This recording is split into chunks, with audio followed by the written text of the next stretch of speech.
রজব মাস চলতেছে, নবীজি বলেন আয়েশা গো, তুমি যদি রজব মাস পেয়ে যাও, আমি নবী তোমার একটা দোয়া শিক্ষা দেয়া যায়। শুনো শুনো শুনো, রজব মাস শুরু হবে তো, তারপরে এই দোয়াটা বারবার পড়বা, আল্লাহুম্মা বারিক লানা ফি রজব ওয়া শাবান ওয়া বাল্লিগনা রমাদান। তুমি ডেকে ডেকে বলবা আল্লাহুম্মা, ওগো আল্লাহ, আল্লাহুম্মা বারিক লানা ফি হায়াতিনা, ও আল্লাহ তুমি আমাদের হায়াতে বরকত দাও, রিজিকে বরকত দাও, কামায়ে বরকত দাও। আল্লাহ গো, আমাদের হায়াতে রিজিকে কামায়ে বরকত দাও। কেন কেন কেন? ওগো আসমানের মালিক, এই 2টা মাস আমরা সুন্দর করে ব্যবসা করব, ইবাদতের জন্য রোজা রেখে ট্রেনিং দেব। ওগো আসমানের মালিক, শুধু তাই নয়, এই 2টা মাস রজব আর শাবান মাস ভালো করে ট্রেনিং দিয়ে জমজমাট ব্যবসা কইরা রমজানে আর ব্যবসা করব না, গোটা 30টা দিন যেন তোমার প্রেমে মত্ত হতে পারি, তোমার হুকুমগুলো যেন সুন্দর করে আদায় করতে পারি। আল্লাহু আকবার। রব্বে কারীম বলেন আল্লাহুম্মা, ও বান্দার শুন, নবীজি ডেকে বলেন দোয়াটা পরবারে আয়েশা, আল্লাহুম্মা বারিক লানা ফি রজব ওয়া শাবান ওয়া বাল্লিগনা রমাদান। ঐতিহ্যবাহী মধ্যগোরাগাঁও সৌদিয়া জামি মসজিদ লেঙ্গুরা কলমাকান্দা নেত্রকোনা এর উদ্যোগে 5ম বার্ষিক ইসলামী মহাসম্মেলনের উপস্থিত সম্মানিত সভাপতি মুবাল্লিগ দ্বীন হযরতুল আল্লাম হযরত মাওলানা ইদ্রিস সাহেব হাফিজাহুল্লাহ, মুহতামিম লেঙ্গুরা বাজার মাদ্রাসা। উপস্থিত আছেন হযরত উলামায়ে কেরাম, দিগার তুলাবায়ে ইজম। আমার পূর্বে আলোচনা করেছেন আন্তর্জাতিক খ্যাতিসম্পন্ন মুফাসসিরে কোরআন, আপনাদের প্রিয় সন্তান। আমরা চলি, সব সময় চলি, আল্লাহ তাআলা তাকে এত যোগ্যতা দিয়েছেন, এত সুন্দর তাফসীর করেন, যে তাফসীর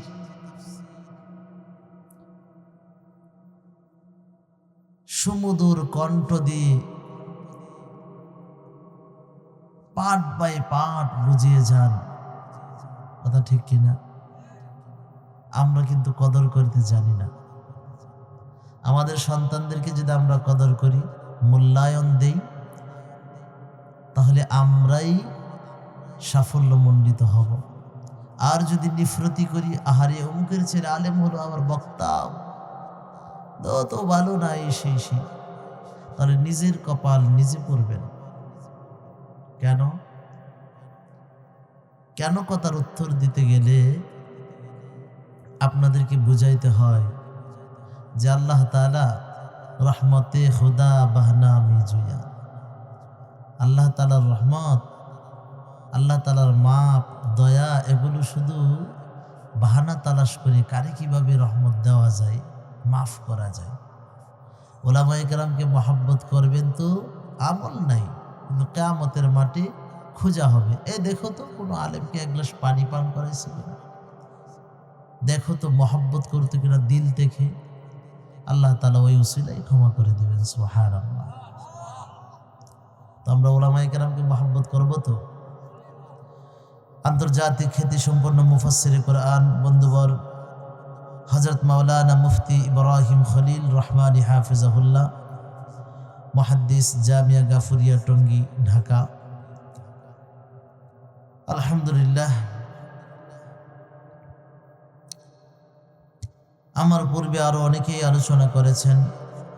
হযরত উলামায়ে কেরাম, দিগার তুলাবায়ে ইজম, মুরব্বিয়ানে আওয়াম, আমাদের বিশেষ আকর্ষণ তো রয়ে গিয়েছেন হাফিজুল কোরআন আব্দুল হক অন্ধ হুজুরের সাথে কথা বলে আসছি, উনি তো রয়ে গিয়েছেন, উনিও ফয়েজ বরকত দিবেন।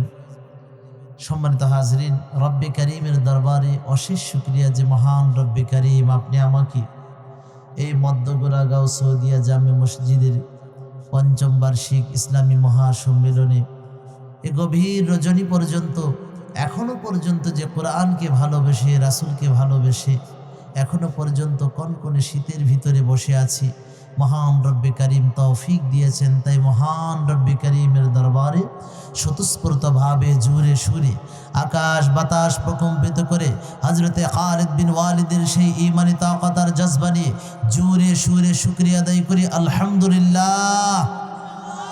আরো জোরে বলি আলহামদুলিল্লাহ। বান্দা যা পারে না পারে কে? রিজিকের মালিক কে? অসুস্থতার মালিক কে?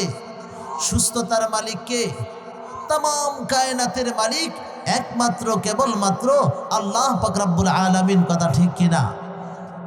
সম্মানিত হাজরিন, আমি আপনাদের সামনে 4টা আয়াত, ছোট ছোট 4টা আয়াত তিলাওয়াত করেছি, ছোট্ট একটি হাদিস পাঠ করেছি।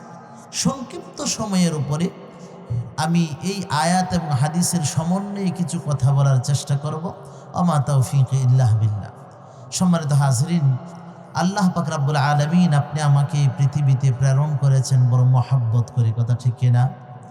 আল্লাহ তাআলা যদি ভালো না বাসতেন তাহলে তো আল্লাহ তাআলা আপনি আমাকে গরু ছাগলও বানাইতে পারতেন কিনা? বলেন, জোরে বলেন।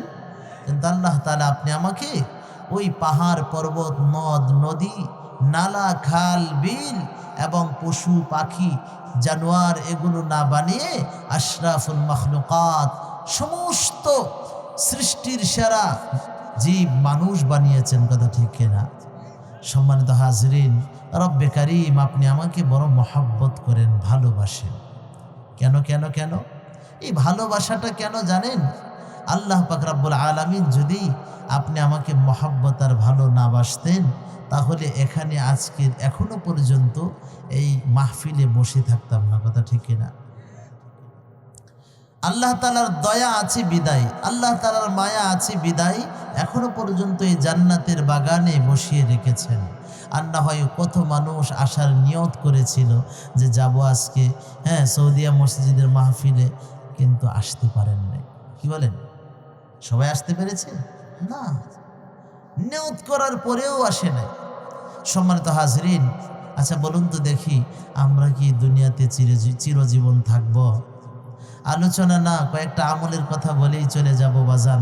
খুব খেয়াল করেন। আচ্ছা, প্রতি রাত্র আমরা মাহফিল শুনছি না? গতকালকে ওইদিকে মাহফিল ছিল, আজকে এখানে, আগামীকালকে হয়তো বা আর এক জায়গায় হবে, পরশু আর এক জায়গায় হবে। মাহফিল তো প্রতিদিন শুনছি, কিন্তু আমাদের ফায়দা হচ্ছেটা কি? বোঝার দরকার আছে কিনা? আপনি কি আপনার সময়টা যেখানে দিয়েছেন, কেন দিয়েছেন, মূল মাকসাদ কি, এই বিষয়টা কি আপনি অনুধাবন করতে পেরেছেন?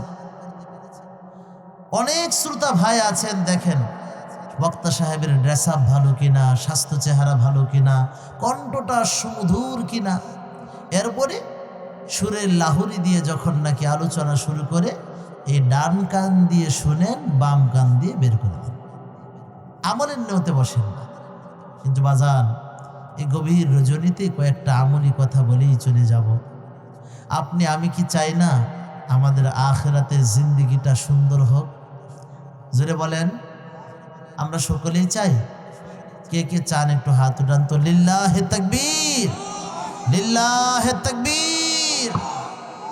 সম্মানিত হাজরিন, আমরা যদি আল্লাহ তাআলার পেয়ারা বান্দা হতে চাই, দেখেন চেয়ারম্যান সাহেব, কথার কথা, চেয়ারম্যান সাহেবের ভালো বন্ধু, আপনি এই গ্রামেই বসবাস করেন, চেয়ারম্যান সাহেব যেদিকে যায় সেদিকেই যান, মানে তার সাথেই চলাফেরা করেন, বন্ধু বন্ধুকে চিনে, তাই না? আপনি আমি যদি শেষ রাত্রি উঠে এই তাহাজ্জুদের নামাজ আদায় করে আল্লাহ পাক রব্বুল আলামিনের সাথে বন্ধুত্ব করতে পারি, তাহলে কিন্তু আপনার আমার বন্ধুত্বটা অটুট থাকবে। কথা ঠিক কিনা? কিন্তু আমরা এর ব্যতিক্রম করি। আমরা কখনো কি আল্লাহর সাথে বন্ধুত্ব করি না। বন্ধুত্ব কার সাথে করি? চোরের সাথে, সুদখোরের সাথে, মদখোরের সাথে, জিনাখোরের সাথে, খারাপের সাথে। সমাজে একজন ভালো মানুষ, সচ্চরিত্রবান মানুষ আছে, কিন্তু আমরা কি করি না? তার সাথে চলাফেরা করি না, বরঞ্চ আমাদের দৃষ্টিকোণ থেকে ওই ব্যক্তিটা খারাপ। কেন? সে শেষ রাত্রে উঠে আল্লাহ পাক রব্বুল আলামিনের দরবারে কান্নাকাটি করে, রোনাজারি করে, ও বন্ধু আল্লাহর প্রিয় বান্দা হয়ে যা। ওই ব্যক্তিটা বলে, তাম পৃথিবীর মানুষ যদি একদিকে থাকে আর আমার রব যদি আমার হয়ে যায়, তাহলে আর কোনো কিছুর প্রয়োজন নাই। কথা ঠিক কিনা? अगर एक तू नहीं मेरा तो कोई शै भी नहीं मेरी, अगर एक तू नहीं मेरा तो कोई शै भी नहीं मेरी, जो तू मेरा तू सब कुछ मेरी, फलक मेरा ज़मीं मेरी। ओगो आसमानेर मालिक, তুমি আমার এই মুসাফির হালতে তুমি যদি আমার হয়ে যাও, তাহলে আর কোনো কিছুর প্রয়োজন নাই। अगर एक तू नहीं मेरा तो कोई शै भी नहीं मेरी, এই দুনিয়ার পরপার দুনিয়ায় আল্লাহ গো তুমি যদি আমার না হও, তাহলে কোনো কিছু আমার না। রব যদি আমার হয়ে যাও, তাহলে সব কিছু আমার, তাহলে আমার কোনো কিছুর অভাব নাই। কথা ঠিক কিনা? আসমানের মালিক যদি আপনার আমার হয়ে যায়, তাহলে আর কোনো কিছুর দরকার নাই। কে আমাকে পাগল বলবে, কে আমাকে ছাগল বলবে, কে আমাকে ব্রেন আউট বলবে, কে আমাকে কি বলবে, এটা শোনার কোনো প্রয়োজন নাই। আমাকে যে রব বানাইছে, আমাকে যে রব সৃষ্টি করেছে, আমার সৃষ্টিকর্তা যে মহব্বত করে মাহফিলে নিয়ে এসেছে, যে মহব্বত করে 5 ওয়াক্ত নামাজ আদায় করায়, যে মহব্বত করে শীতের দিনে বিদেশি কম্বলের ভিতর থেকে বের করে তারপরে ঠান্ডা পানি দিয়ে ওযু করাইয়া, ও বন্ধুরে, নামাজের মুসাল্লায় দাঁড় করাইয়া 6 রাকাত 8 রাকাত 12 রাকাত তাহাজ্জুদের নামাজ আদায় করায়। আর যে রব ডেকে ডেকে বলে, আলাস্তু বিরব্বিকুম ক্বালু বালা, আলা মিন মুস্তাগফিরিন ফাগফির আলাহ, আলা মিন মুস্তারজিকিন ফারজুক আলাহ। কে আছো এমন শেষ রাত্রে উঠো রে, আমি রবের কাছে একটু মোনাজাত করো, আমি রবের কাছে চাও। আলা মিন মুস্তাগফিরিন ফাগফির আলাহ। কেমন আছো, কেমন আছো? আমার কাছে গুনার মাপ চাইবে, আমি আল্লাহ তোমার গুনাহগুলো মাফ করে দেব। আল্লাহ গুনাহ মাফ করতে পারেন কিনা? সারা দিন চেষ্টা যদি করি রে বন্ধু, সারা রাত্র যদি আমরা বয়ান করি, ফজরের নামাজ কাজা হয়ে যায়, তাহলে এই মাহফিলের কোনো দাম আসেনি? জোরে বলেন, আছে? ওই রব যদি আমার দিকে রাজি হয়ে যান, ওই রব যদি আপনি আমাকে ভালোবাসেন, ওই রবের প্রেমে যদি আমরা হাবুডুবু খাই, তাহলে ওই রবের আপনার ভালোবাসায় হাবুডুবু খাওয়ার সাথে সাথে রব যখন ডাক দিবেন, আয় রে বান্দা আয়, সময় হয়েছে, আমার সাথে সাক্ষাৎ করতে চলে আয়। দুনিয়া থেকে আল্লাহর ওলিরা যখন চলে যাবে, আর দুনিয়ার মায়া নাই। কথা ঠিক না?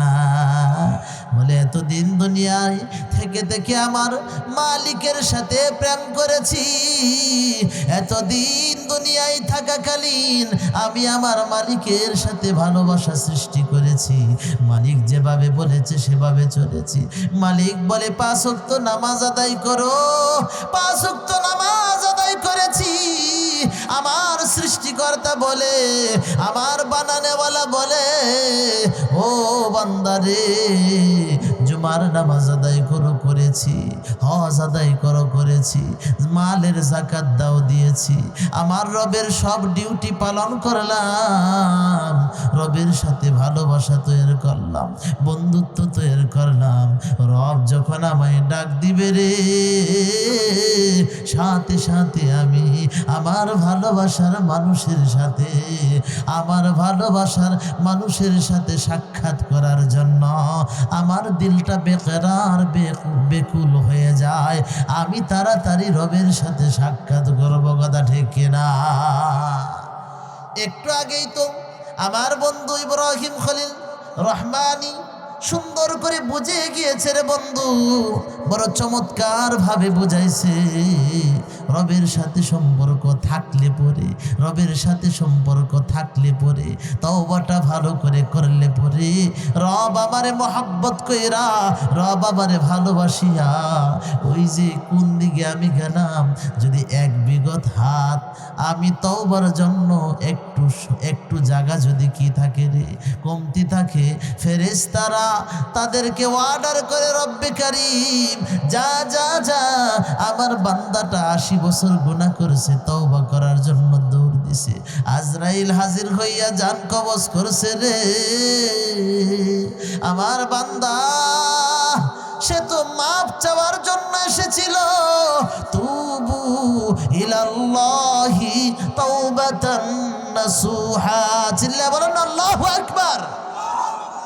আমার বান্দা দৌড়তে দৌড়তে আসতেছিল, আজরাইল জান কবজ করে দিছে রে। ওই দুই পার্টি, একজন জাহান্নামী দল আর একজন জান্নাতি দল ফেরেশতাদের, এই দুই দল মাপামাপি শুরু করার আগে রে, আমার বান্দা আমার দিকে দৌড়ে আসতেছে, এই জায়গাটা একটু লম্বা করে দে, আমি যেন আমার বন্ধুর সাথে ভালোবাসা তৈরি করতে পারি, আমি আমার বন্ধুটারে ক্ষমা করে দিতে পারি, আমি আমার প্রাণের বান্দাটারে মাফ করে দিতে পারি, কথা ঠিক কিনা? ও মুসলমান, এই দুনিয়াতে তুমি এসেছো, আবার তো চলে যাইবা, শত চেষ্টা করলেও থাকতে পারবা না, কথা ঠিক কিনা? যেহেতু তুমি চলে যাইবা, আজকে দেখি এই সৌদিয়া মসজিদের উদ্যোগের মাহফিল দেখে ওয়াদা করে যাও, আর যেহেতু চলে যাব, আজ থেকে 5 ওয়াক্ত নামাজ আর কাজা করব না। কে কে রাজি আছেন হাত উঠান, লিল্লাহে তাকবীর।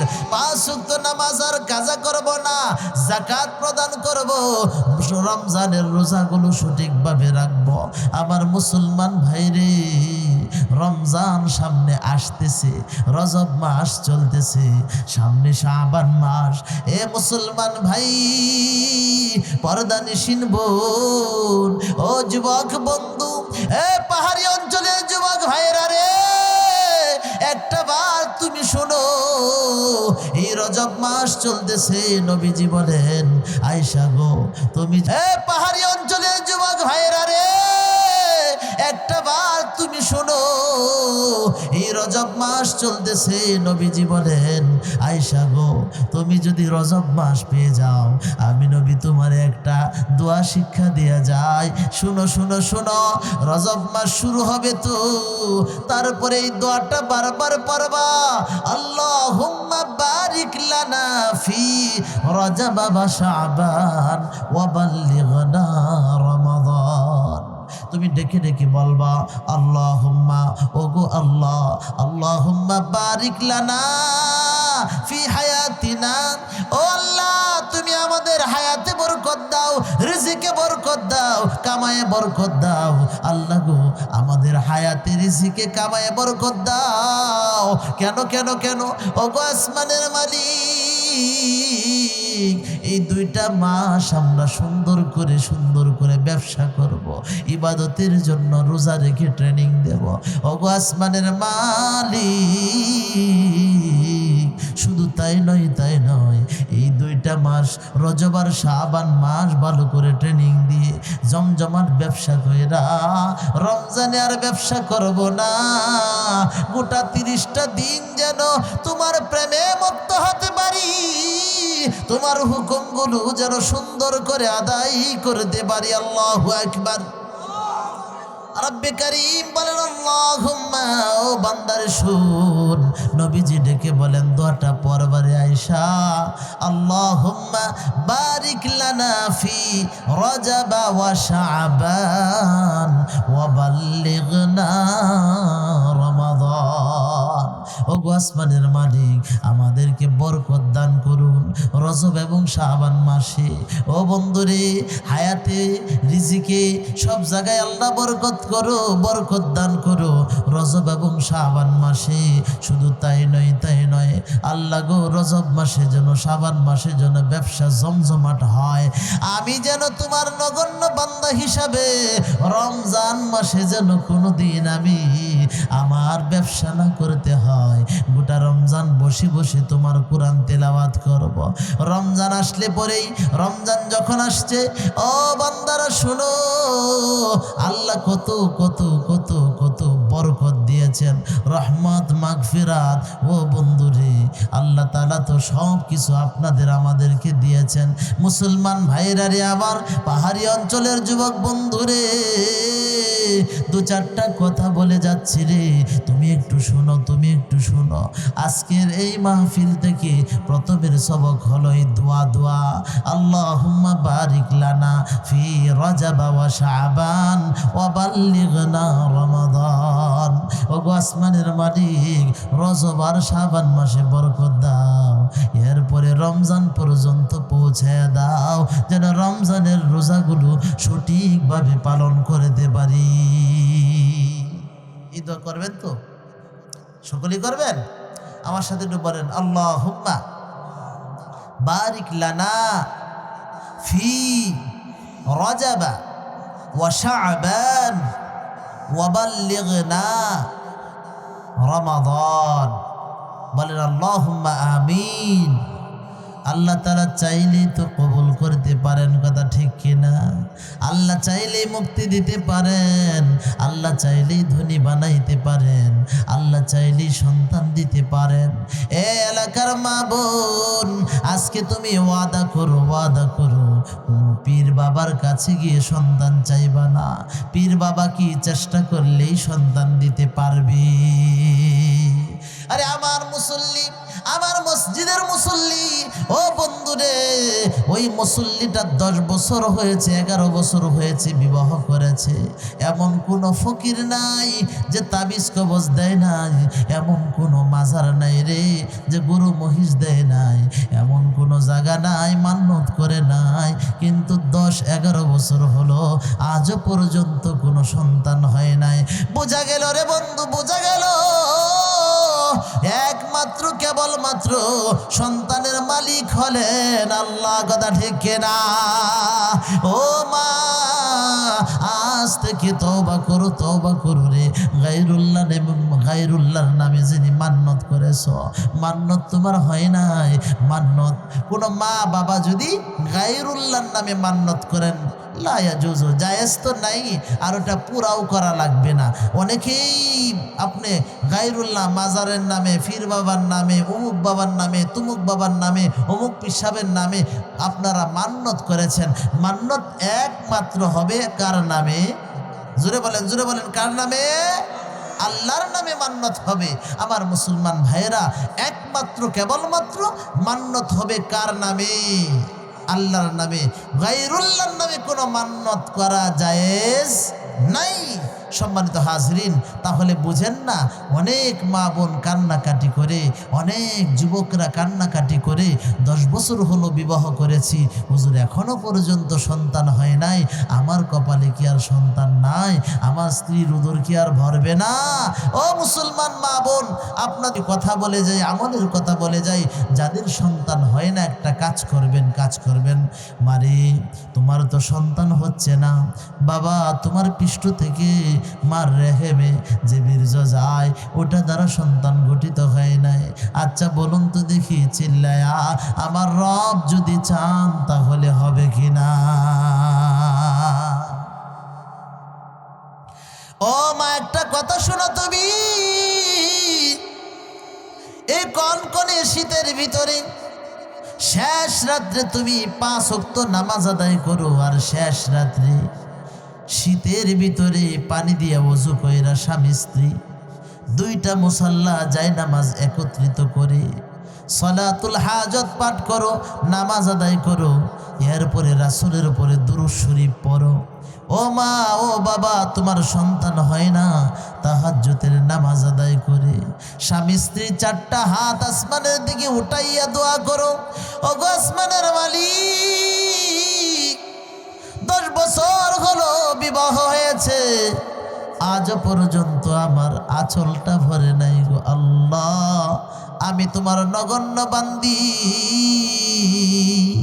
তুমি আমার আঁচলটা সন্তান দিয়া ভইরা দাও। আমি তো কোনো পীর বাবার কাছে যাই নাই, ওগো আল্লাহ, এই পৃথিবীর কারো কোনো ক্ষমতা নাই সন্তান দেওয়ার, এটার আমার বোঝার বাকি নাই গো, তুমি আমার আঁচলটা ভইরা দাও। এ ভাই, আপনি তো স্বামী, আপনি রব্বে কারিমের দরবারে চোখের পানিগুলো ছেড়ে দিয়ে টপ টপ করে চোখের পানি ফেলান, জমিনে পড়বে আর দোয়া করেন, আসমানের মালিক, ওগো সন্তানের মালিক, জীবনে যত পাপ করেছি বিবাহর আগে, আজকে আমি খালেস দিলে তওবা করতেছি আল্লাহ। অনেক মানুষ আছে পাপ করতে করতে রে বন্ধু, অনেক জিনার কারণে সন্তান চলে আসে, সন্তানগুলো নষ্ট করে ফেলে, অ্যাবর্শন করে ফেলে রে বন্ধু, ওই পাপের রাশিগুলো চলতে থাকে।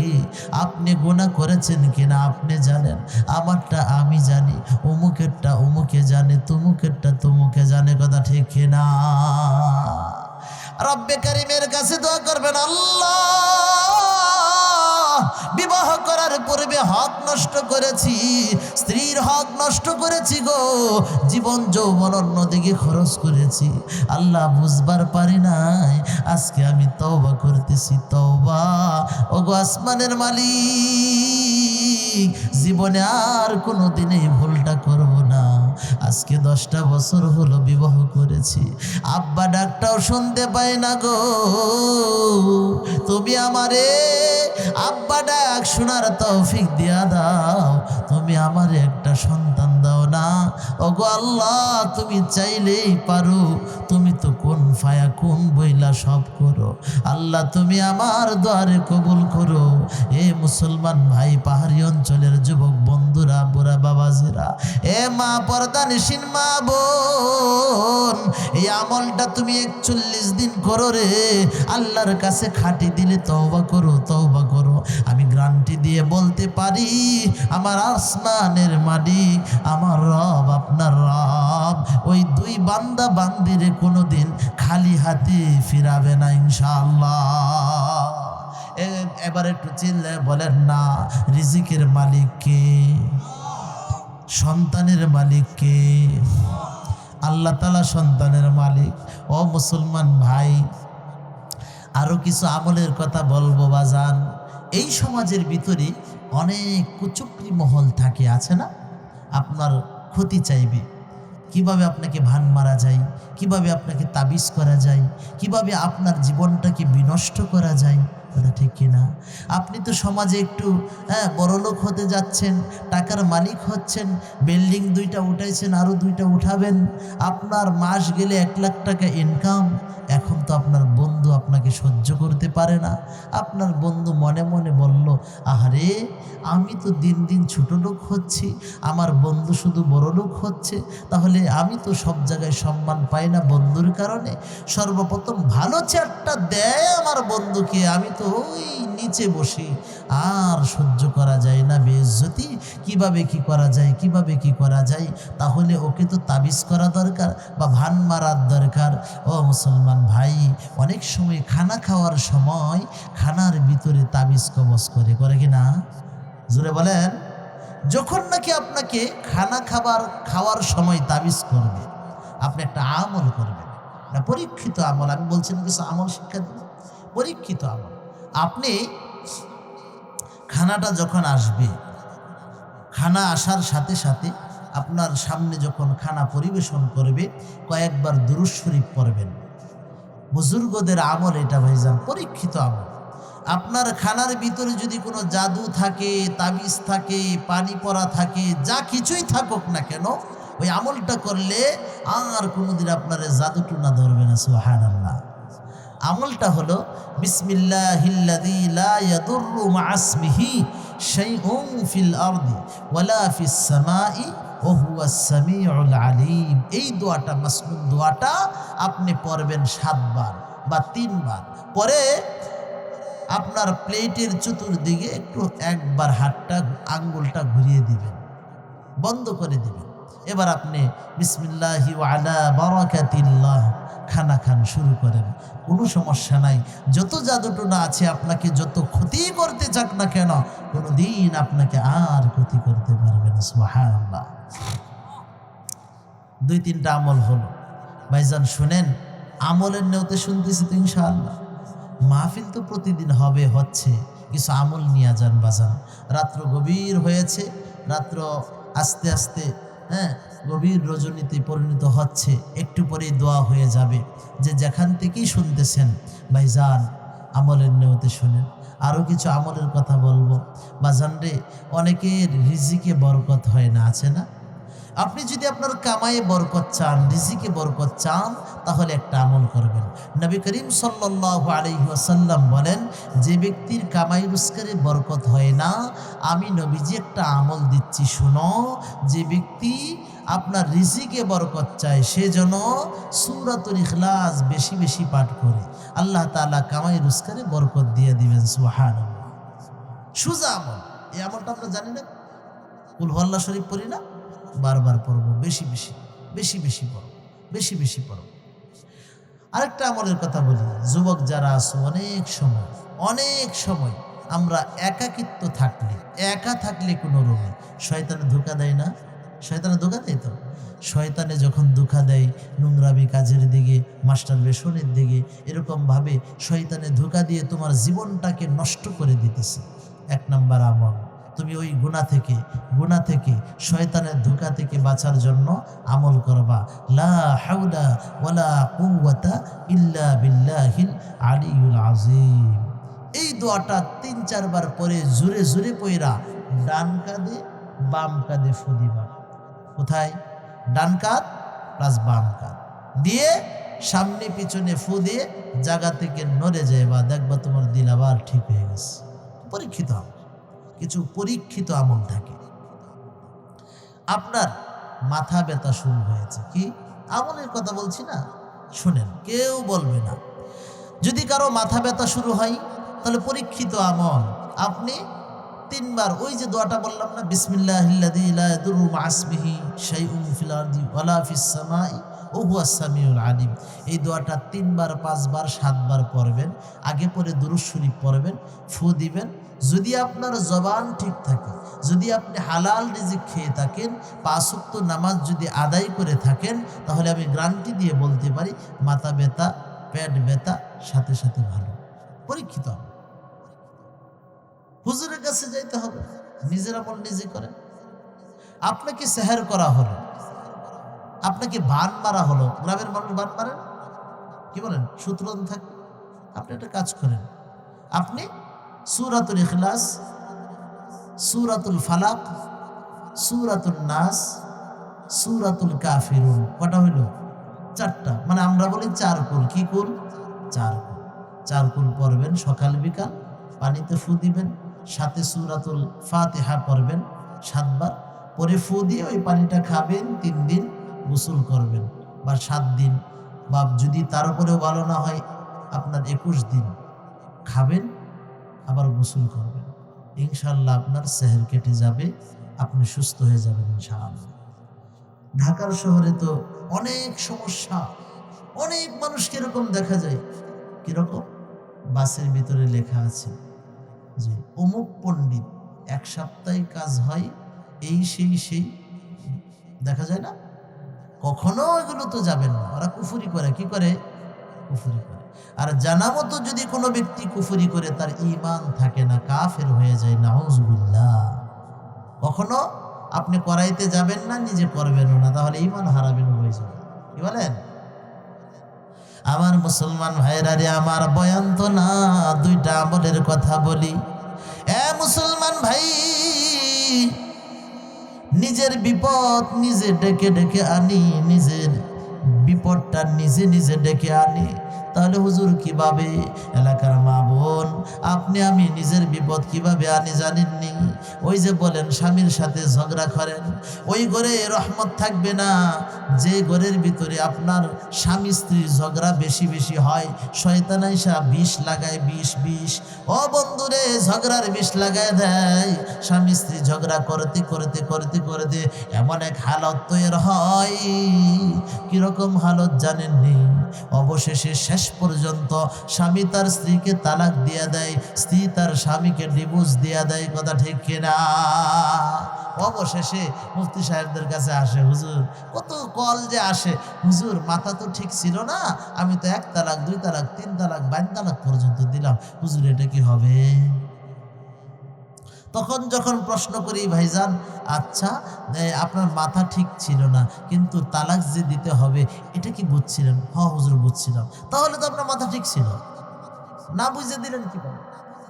কি গো, না বুঝে দেওয়া যায়? তাহলে এটা মিথ্যা কথা বলে। কারণ ওই যে কি করলাম, হায় আল্লাহ কি করলাম। কি বলেন? আসেন, সমাজ আছে না, অনেক মানুষ আছেন। আরেকটা মাসআলা বলি, যেহেতু আমলের কথা বলছি, ভাইজান শুনেন, এখানে যারা বিবাহিত আছেন, আমাদের সমাজের কিছু মুরব্বী বাবারা মনে কষ্ট নেবেন না, মুরব্বী বাবারা একটা কাজ করেন। সেটা কিরকম? বিবাহের ক্ষেত্রে আমরা যখন নাকি কোনো মেয়ে দেখতে যাই না, যখন আমরা কোনো মেয়ে দেখতে যাই, তখন আমরা সর্বপ্রথম ছেলেকে না পাঠাইয়া আপনার দুলাবাইকে, খালুকে, অমুকরে তুমুকরে, শ্বশুর যিনি হবেন ওনাকে পাঠানো হয়, তাই না? আমরা ছেলেদের জন্য বিবাহ করব, সুতরাং আমাদের মেয়েটা বউটার আগে দেখে নিয়ে আসবো না? হাদিসে লা ইয়াজুজু বলা হয়েছে, জায়েজ নাই। ফতোয়ার কিতাব খুলে দেখেন, জায়েজ নাই। কেন? তার কারণ হলো, আপনি যে মেয়েটিকে আপনার ছেলের বউ বানানোর জন্য দেখতে গেলেন, আপনি যদি চয়েস করেন আর আপনি যদি বিবাহের জন্য প্রস্তাব দেন, আর কর্তৃপক্ষ যদি, দ্বিতীয় পক্ষ যদি, মেয়ে পক্ষ যদি কবুল করে নেয়, তাহলে আপনার সাথে বিবাহ জায়েজ হয়ে যাবে। কি বলেন? এখনো তার কারণ হলো আপনার সন্তানের জন্য এখনো বিবাহ করার নাই, তার মানে ওই মেয়েটার জন্য আপনি বেগানা পুরুষ। কি বলেন? আমি আপনাদেরকে সহজে বুঝাই, এই মাসআলারও 30 বছর আগে পড়ছি। মার মতো 5 জন, মা, খালা, ফুফু, শাশুড়ি, দুধমা। মার মতো কয়জন বলেন? মার মতো মা, খালা, ফুফু, শাশুড়ি, দুধমা, এই 5 জনকে আপনি দেখা দিতে পারবেন, বিবাহ করা হারাম। মেয়ের মতো 4 জন, মেয়ে, ভাইয়ের মেয়ে, বোনের মেয়ে, পুত্রবধূ। বলেন। মেয়ের মতো 4 জন, মেয়ে, ভাইয়ের মেয়ে, বোনের মেয়ে, পুত্রবধূ। এই 4 জনকে আপনি দেখা দেওয়া জায়েজ, বিবাহ করা হারাম। পুত্রবধূ হইলে না আপনার জন্য বিবাহ করা হারাম। এখন তো আপনি মাত্র পুত্রবধূ বানানোর জন্য দেখতে গেলেন, ওখানে আপনি যদি বিবাহ করেন আপনার জন্য জায়েজ হয়ে যাবে, কারণ এখনো তো সে হয় নাই আপনার পুত্রবধূ। কি বলেন? আমি কি মাসালা বোঝাইতে পারছি? আচ্ছা, বোনের মতো 5 জন, বোন, দাদি, নানি, নাতনি, দুধবোন। বুঝেন মাসালা? বুঝেন? বোন, দাদি, নানি, নাতনি, দুধবোন, এই 5 জনকে দেখা দেওয়া জায়েজ, আপনার জন্য বিবাহ করা হারাম। তাহলে আমরা পুত্রবধূ পেলাম না? পুত্রবধূ তো এখনো হয় নাই, হয়েছে মাত্র দেখতে গেলেন। সুতরাং আপনার যদি চয়েস হয় ওই মেয়েটাকে, আর আপনি যদি আগদের জন্য প্রস্তাব করেন, উনি কবুল বললে সাথে সাথে আপনার সাথে বিবাহ করা জায়েজ হয়ে যাবে। আপনি দেখা দেওয়া হারাম, বিবাহ করা জায়েজ। সুতরাং আমাদের বুড়া বাবাজি যারা আছেন, এই কাজটা করবেন না। তাহলে প্রশ্ন হতে পারে, হুজুর তাহলে বউ দেখবো কিভাবে? প্রশ্ন হতে পারে না?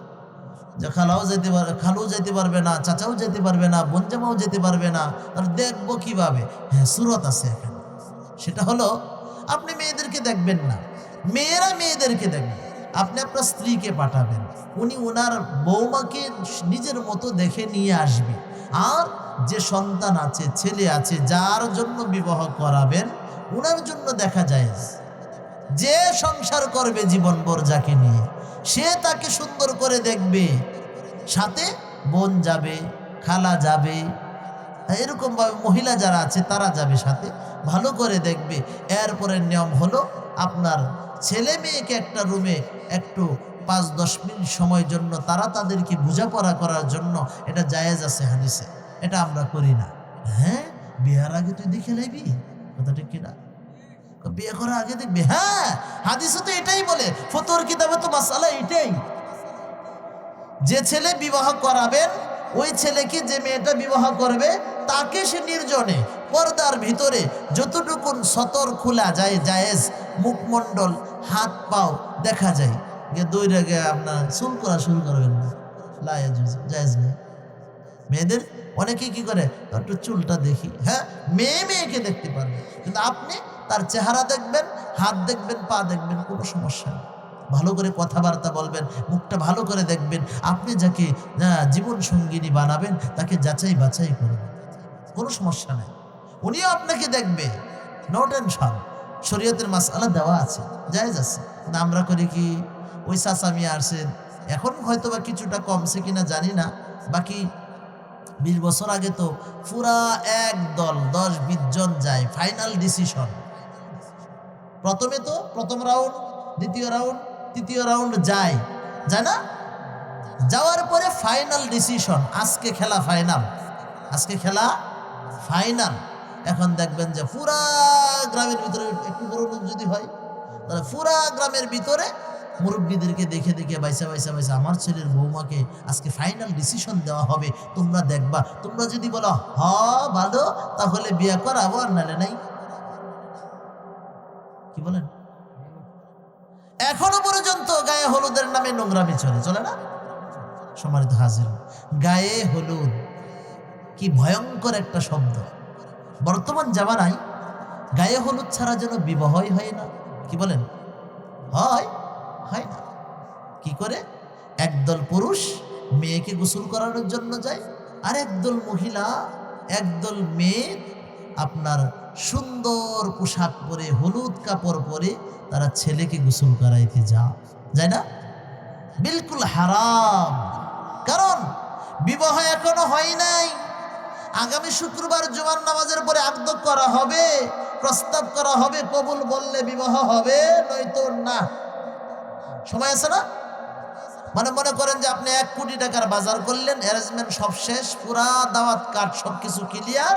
আগামী জুমার দিন, জুমার নামাজের পর এই যে সৌদিয়া মসজিদ, জামে মসজিদের ভিতরে জুমার নামাজের পরে খতিব সাহেবকে দিয়ে বিবাহ সম্পন্ন হবে।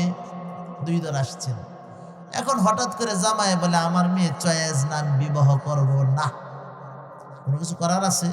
বিবাহ হলো, তাহলে এখানে এটা শেষ। কোটি টাকার সম্পদ, ওদিকে অ্যারেঞ্জমেন্ট যা আছে সব মারছেন, সামানা কিনে নেন। আপনি তো নিজের বউয়ের কাছে ধরা, নিজের সন্তানের হক আদায় করেন নাই। 5টা সন্তান, মহব্বত করে বড় ছেলেকে 5 কাঠা জমিন বেশি দিয়ে দিলেন, আর বাকিগুলোরে ঠকালেন। ওখানে তো ধরা আপনি মুরব্বী।